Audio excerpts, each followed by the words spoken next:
Now I'm done defining things you already know. If you don't know what poor means, don't know why you're having this conversation. Well, one, I don't think you even defined one word yet. I defined what capitalism is. Now, why am I having you define your words? Well, it's basic rule of debate. It's to make sure people stay on the same page and arguing about the same thing.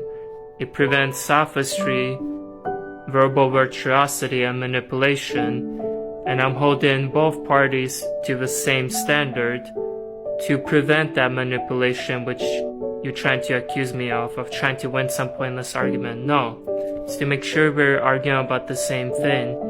A word could have two different meanings to different people, and they could be arguing about two different things while they're thinking they're arguing about the same thing.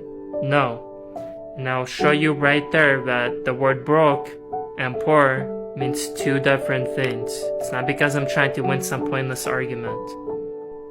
Poor, or broke or whatever, to you could mean someone who doesn't have a certain standard of living in the West. To me, or someone else, it could mean someone who doesn't have a certain level of standard in that particular country.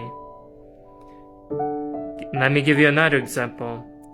According to one study or whatever, if a person makes 28K per year, they are considered to be in the top percent of the world. But they're not in the top 1% if they're in certain countries like United States of America. Does that make sense?